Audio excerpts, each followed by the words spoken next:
Alright, welcome back. It's been a while since we posted something. We are going to start doing a lot more videos, walkthroughs of the swims, features and all that kind of stuff that's all around the lake. This one's just going to be a very quick one about what's been working, the rigs that have been working, bait approach, and that sort of thing for setting up your rods and all that as well. So enjoy. Hopefully we'll catch a couple of fish as well while we're filming, and let's get to it.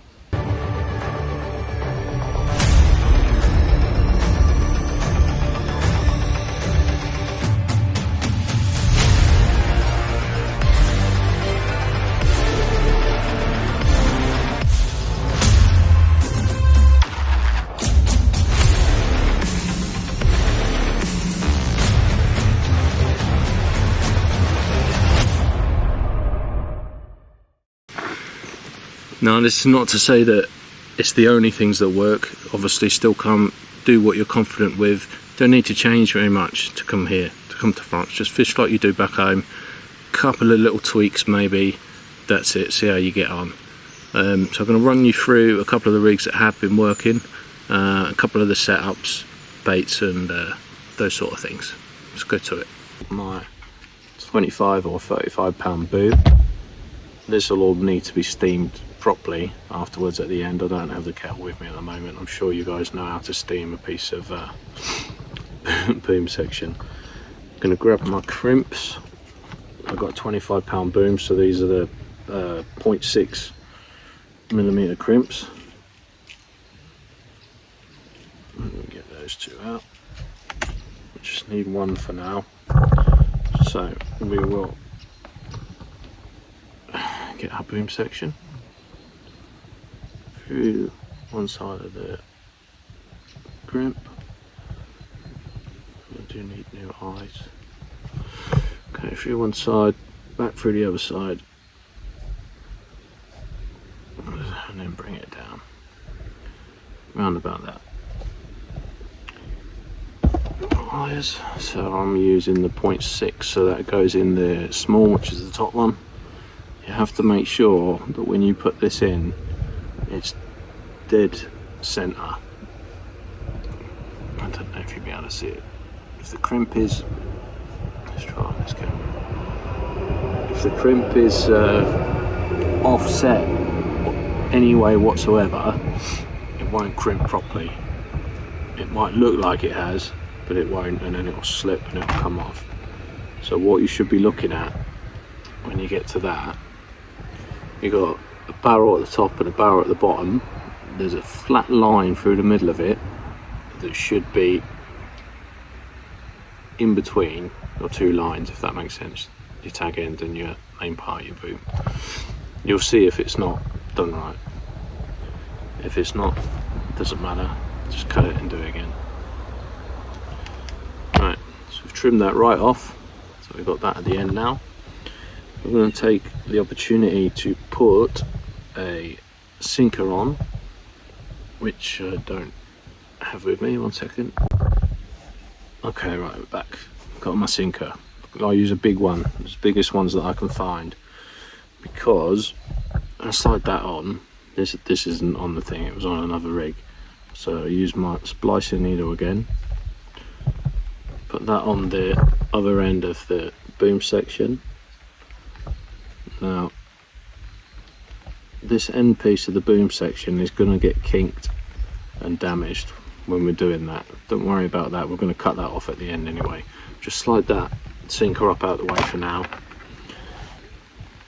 That part of it's done. I'm then going to get some of my supple braided section. I like to use the dark matter just because it's a little bit, I find it a little bit softer, a little bit easier than the things like N-Trap Soft. Once you strip them back, they can be quite sharp, if you like, on the fishes, around the fish's mouth and their head. So that's about, I would say, maybe 6 or 7 inches. You don't need it this long, but it just makes it easier to work with. And what I normally do, you see where I've cut it, I cut it on the black sections of this hook link. This is the dark matter, super heavy. Now, it's chucking down the rain.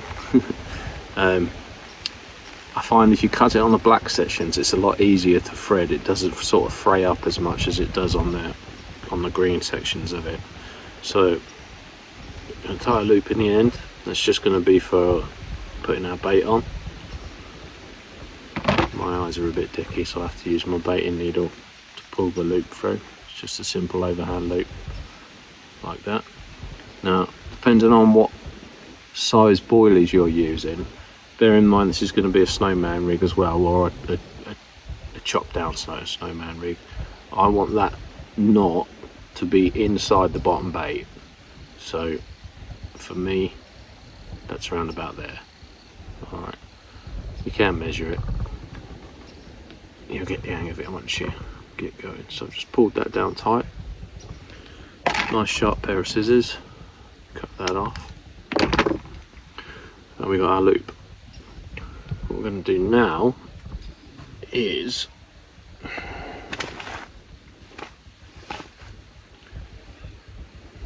grab us hooks, which I don't have. I'm going to take a hook bead and a splicing needle, get that splicing needle through the bigger side of the hook bead, thread that on the end of the supple section that you have, not the loop section, the other end. Slide that down. Now, what I'm doing now is wrapping that around my finger, so that's nice and tight, and that hook bead is right against the side of my finger. And that means when I put the hook in, I'm much less likely to damage that braided section. If you can see, that's gone in very nicely. So we've ended up with that. Now what we need to do is pull our rig down, and the boilie is going to be mounted about there on the bend of the hook. So once the fish picks that up, the whole weight of that boilie is pulling that down. It's pulling the point of the hook down. I don't know if you remember, years and years and years ago, people used to tie a split shot to the end, which is still doable, but that means you're tying a split shot there, and to make that rig work you have to fish a pop-up on there for this to be like that. But the way that this sits, even if you're fishing a snowman rig, as soon as the fish picks this up, that's boom, it flips over straight away. So what we'll do now, through the back of the eye of the hook, without fraying too much. Okay, now I'm going to put my boilie on, and I'm going to see, before I start tying my knotless knot, what length I need for this to be right. And so this time I'm going to go with a white pop-up. That's one of our hard hooker bottom baits, 18mm. I'm going to slide that onto our hair. For now it doesn't matter if you pull the hair out, just to make it a little bit easier for us to work with. And then slide that down. And you'll feel the tension when that goes over the knot that we made before. Now for these ones, I'm going to use the extender stops. These are I think these are the medium size ones. If I do that, when I put different size baits on, if I'm using the same rig again, it gives me that flexibility. I can either go down to just one of the flat bottom, one of these, if I want to put bigger baits on, or down to the larger size extender stops for any other baits that I want to put on. So what we're looking at now is around about that. This is what we're after, and that's almost the width of a PVA foam nugget. PVA nugget. Almost the width of that. So from the bend of the hook to the bottom of the bait. So back down to the eye of the hook, and do our knotless knot, always starting away from you. So 1, 2, 3, 4, 5. 5 will do for this. I'll tell you why in a minute. Wet it back through the back of the hook, tag in through the back of the hook, ideally without it fraying. There we go. Okay, pull that down nice and tight. Then you're going to be thinking, oh, why did you only do 5 turns? Well, we're going to put a bit of shrink tube on this just to help guide the braid around the bend of that hook. As you can see, if it gets pulled, it moves away or whatever, either side. So we're going to put some shrink tube down there, just sort of far enough around, almost opposite the point of the hook, and that'll do just nicely. Then all that's left to do at the end is tie a loop on that. A little bit of shrink tube.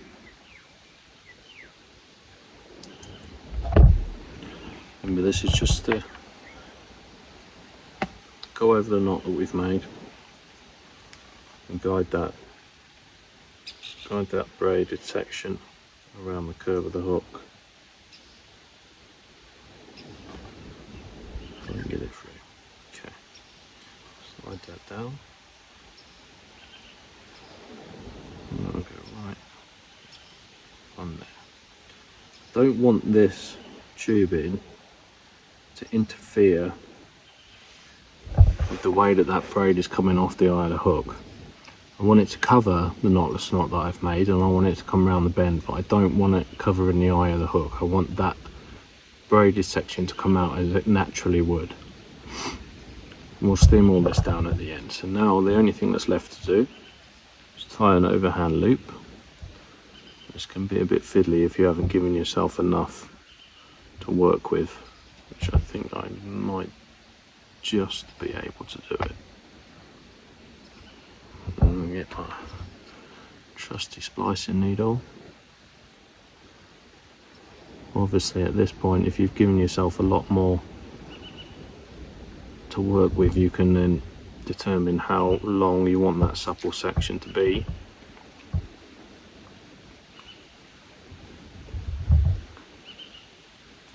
Cool. Tastes like boilies. Alright. Give it a good old tug. Right through the loop there. Move that boy out of the way. And that ain't going anywhere.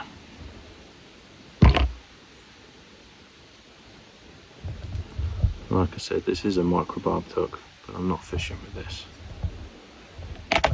Just going to chop that tag end off. Get rid of that, we don't need that anymore. Right. Okay, so now's a good time, before you crimp that down, to work out how long you want your rig.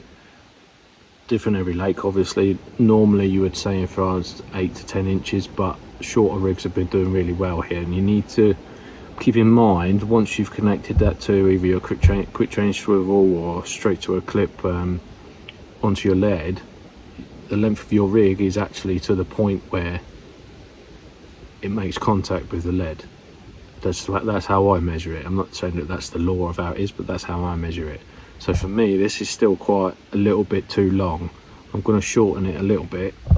So all I'm going to do is thread the main part of it through the boom, and then obviously take the other side back through. So by the time that's connected to the lead system, that'll be, I would say, around 8 inches long. Doesn't look like it now, but it will be once it's connected to the lead system. So crimp this one down. Again, we're using a 25 pound, so that's the first one, the small side. Have to get it right this, otherwise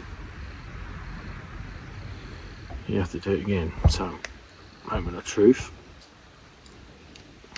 Okay, I'm going to chop this tag end off nice and close. And the reason why I'm going to do that is because that sinker that we put on before, I'm going to slide that and tease it all the way over that crimp push it down. This is why I've used the biggest sinker I can find. I'm pushing it down and twisting it at the same time to get it right down over that crimp. Now, I find that's enough for me. Push down over like that. So push down over like that. I find that's enough weight for me. I'm happy with that amount of weight just to help the hook turn over. You can put putty on it, obviously. If you like it a little bit heavier, you can put putty on it. And this is obviously quite a versatile rig. If you decide that you want to fish pop-ups, all you need to do is put some putty on, you know. As long as you're happy with the length of that boom supple section, all you need to do is put some putty on. You can also keep that boom section for all your other types of rigs and just change the end bit, you know. If you want a short pop-up, tie a really short pop-up boom section and supple section, and still use the boom sections. Once he's been steamed straight, or even just put in a rig box overnight, that'll stay straight, and you can use them again and again and again. Okay, so all that's left to do now is steam it all straight, put the shrink tube down, and then we are good to go. Birds flying high, you know how I feel. Sun in the sky, you know how I feel. Breeze drifting on by, you know how I feel. It's a new dawn, it's a new day, it's a new life for me, yeah. And I'm feeling good.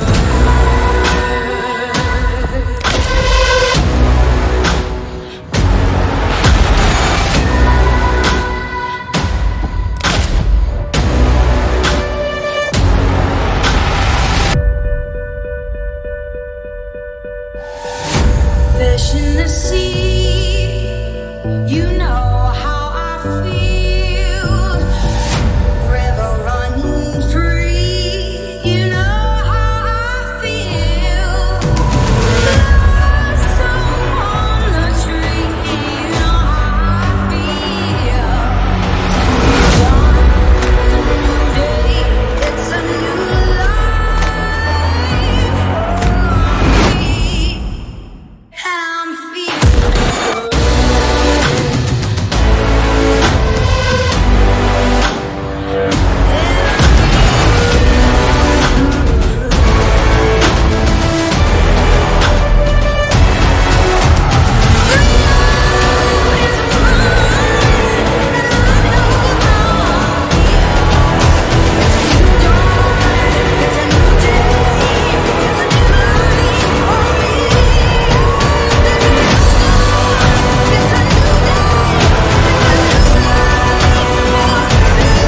day, it's a new life for me. I'm feeling good.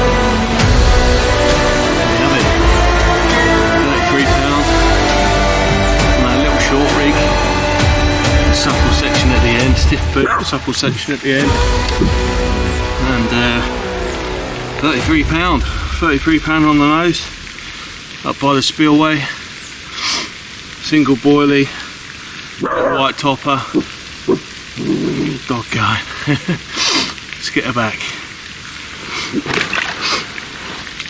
Right, a second rig that's been working.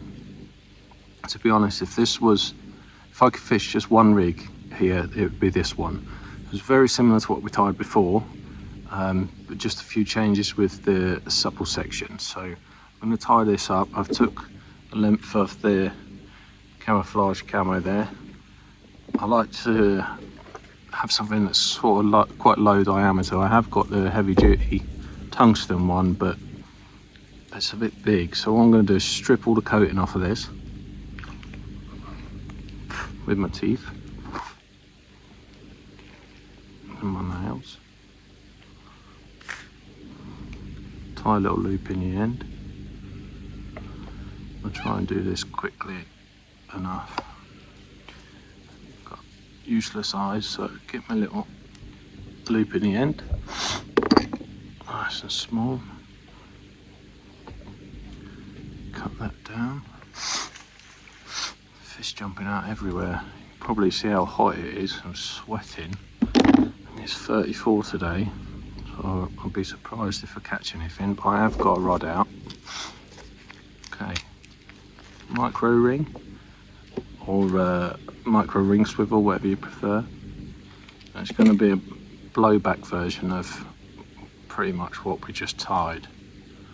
I found that anything blowback has been catching a lot more fish than just a normal stiff hair, if you like. So I'm going to get roughly where I want it. They do like a longer hair on here, so it's going to look a bit strange, but it does work. So I'm just going to loop this on a little bit, a couple of times through. Can still move, I can still adjust it. If you just loop it through 2 or 3 times, you can still adjust it later on. So our ring's on there. Now I'm going to fish with a microbarbed hook today. I know it's against the rules, but I want to see if there's any difference in the damage or hook holds that there is if we catch something. So it's been intriguing for me to see what barbless hook does or can do compared to what a microbarbed hook does or can do. The reason why I'm thinking about switching back to microbarbs, or at least trying it, is because I hooked a fish the other night and the hook had gone sideways in its bottom lip. Now I was fishing with a microbarbed hook and it was just hooked. It wasn't hooked downwards, it was hooked sideways in the bottom lip. And I think if that was a barbless hook, it would have torn the fish's mouth. And I definitely would have lost it. So anyway, I threaded the ring on down the end of the hook. Now I'm going to start a knotless knot. So through the back in this situation, and I'm going to go up 7 or 8 times. It's quite thin stuff, so you can go up quite a few. So always away from you. 2, 3, 4, 5, 6, 7, 8. 2 down, back through, and I'm going to wet it and pull everything down tight. Pull it all down tight. Now I haven't got any liners, but I have got these little things that are supposed to be for, I think they're supposed to be for a D-rig, so I'm just going to cut that off. It's not a kicker, it's more a liner, if that makes any sense. So through the back of that, through the small part on the baiting needle, trusty splicing needle, thread that on, just like that. I'm trying not to hook myself. These Kamakuras are ridiculously sharp. Right, I'm going to thread that liner down. I'm going to call it a liner even though it was meant to be for a D-rig, but put that down over the knotless knot, pull it all straight. Okay, so we just manipulate that so that it's coming where it needs to be, and then you'll see where I've got the ring is just on the end of the bend there, just on the bend. So it looks something like that. I don't know if the camera can focus on it. Let me try pushing that button. No, useless phone. Hopefully you can see it. And then all I'm going to do, tie a good old loop in the end. I'm going to loop that on to my stiff section. Oh, beeping already. Tie that onto the stiff boom section, the same one we made up for the other rig. Wet it. Tying it down. And cut that tag end off. Now we just need to put our bait on. Right, so I've got my setup on here, a little sort of snowman setup.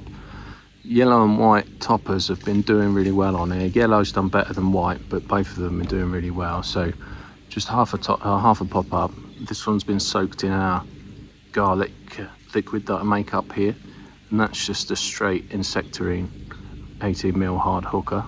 I'm going to stick that on the hair. It might look a bit strange because they do like a longer hair on here, but it has been working. Found if you go with a really short hair, something tight to the hook, they're just spitting the hook out too quickly. So that's what it's going to look like. That one's probably, I wouldn't go any shorter than that on the hair. That one's just about right. It's roughly the width of a PVA nugget, a PVA foam, and obviously that's just going to sit on the bottom like that, ready to go. And that's it. All we need to do now is just loop that supple section onto this section of boom that we made, the stiff boom that we made, and something sort of 6 to 7 inches with this rig is what's been doing really well. Longer ones haven't been doing really well, about 6 to 7 inches, and that's what's been doing the business for me. If I could only fish one rig, it'd be this. Well, not the biggest one in the lake, 27.9. That's on that combi rig, blowback style, one that I've just shown you. Fish number 2 of the evening. I'll show you the first one in a minute. But yeah, I think we'll call this one Rocky. Took me about 20 minutes to get it in. It's beating me up on the bank. Definitely going to be Rocky. Alright. This stuff's shit. Okay, now just quickly, in terms of rod setup, we don't allow any leaders here. So this is tubing, main line all the way through to the swivel there. As you can see, pulls out quite easily. Do allow leg clips, as long as obviously you fish sensibly. So I've got quite a big lead on there. That's a 4-ounce lead, but the sleeve over the leg clips barely on. So just stay on for the cast. It's probably on four little runs down on the little knobs there. And then I've sort of squeezed the swivel a little bit. I know it can weaken swivel, but I've tested it and it's not going anywhere.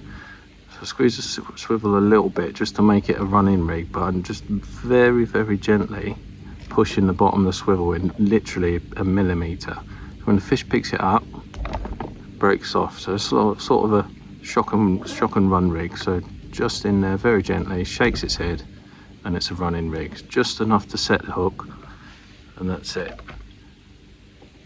Rig's on there, ready to go. Like I say, could drop off nice and easily. So, like I say, we don't allow any leaders, but we do allow leg clips as long as they're fished sensibly. Obviously, always wet it. Tastes like garlic. Push it down, and that's ready to go. Tubing all the way through. You see, I'm fishing with flying back leads. I'm also putting back leads on under the rod tips, not right under the rod tips, but on the rod side, and I'm sliding them as far as I can out into the lake just to pin everything down. I still fish a semi-slack line, even though I'm putting back leads on all the way through. I still fish a semi-slack line. Two reasons for that. One reason, I'm fishing microbarbed hooks today, and I know as soon as the fish picks it up, there's enough tension on that lead clip with that size lead to set the hook. So I'm not worried about trying to get enough tension from my clutch or from my line to set the hook. Once that microbarb's in, it's in. Second reason is our fish spawned 4 times this year. A lot of lakes did the same. So we have a lot of baby carp in it. We don't have any nuisance fish as such, no rudd, no roach. There's nothing but carp in here. Because they've had so many babies, a I fish in a semi-slack line just because there's constant liners, and if you're fishing a tight line, you're just getting single beeps all the time. So a semi-slack line means it can move nice and easy, and it's not bothering you. If you've got Delkims or sensitivity settings, I'll turn that down quite a bit as well, just to stop single beeps all day and all night. But that's the rod setup. Like I say, nice and simple leg clip, shock and run rig, with that rig that we just tied up there. Let's get this one out. Alright, so last but not least is what am I feeding them. So some of our 17mm pellet in there, got a mixture of boilie 15mm and 18mm. Some of that's insectarine, some of it's the Benuts that EVG do. The boys were kind enough to leave me a few kilos. And then just a little bit of maize, not too much. Like I said, we've got a lot of small fish in here at the moment, but it's enough just for the bigger fish to have a sniff about and have a good snuffle in there. So all I'm doing is scattering this out round about, say, the size of half a tennis court. The 3 rods that I've put out today, they're literally within a rod length of each other. I'm trying 3 on the spot today, so I can scatter that out quite easily. And I'm putting 2 kilos out until I get a bite, and then I'll put another half a kilo out. If I was fishing through the night, which I'm not today, but if I was fishing through the night, I'd probably put 3 or 4 kilo over that spot in the evening, and then as I get fish through the night, just half a kilo back out every time. If I hadn't had a bite in 3 hours, I'd go out and put another 2 or 3 kilo over the spot. Nice and simple. My life be like, yeah. My life be like, yeah.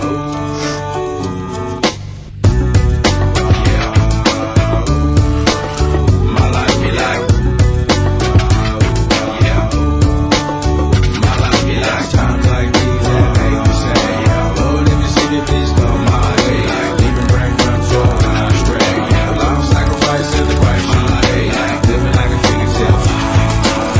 Sometimes I fall, I slip. Yeah, I walk from inside me, more like you. Yeah, I be crucified with the big highlight. I'm on an island by my lonesome stranded. Low key and staying candid, reflect on all the things I try my hand at. Search for the equation to persuasions I'm used to. Finding comfort in the zones of clouds and bones I get loose to. A mountain is Fontaine, spinning in monsoon and grinning this high octane. Explosive how I came, rolling down the hills cause life's a hassle. Encircled by my folly like a moat around the castle. Stay afloat, catch a second wind, thin is the air I breathe. Teary-eyed nose running, wipe the snot on my sleeve. I'm calling on the Savior to be all that I need. Please forgive me, my behavior had me lost in light speed. Times like these that make me say, yeah, Lord, if you see me, please come my way. Like leaving brain control when I stray. Yeah, life sacrifice in the price you pay. Like living like a fingertip. Sometimes I fall, I slip. Yeah, I walk for inside me, more like you. Try not to crucify with the things I like me like. The fear of never falling in love, and the tears after losing the feelings of what you thought love was. Like the dirt still up under the rug. My life be like Bad characteristics covered in Christ's blood. The joy of new birth and the pain of growing up. The bliss between giving my all and giving up. The highs and lows, paths and roads I chose in the cold I froze.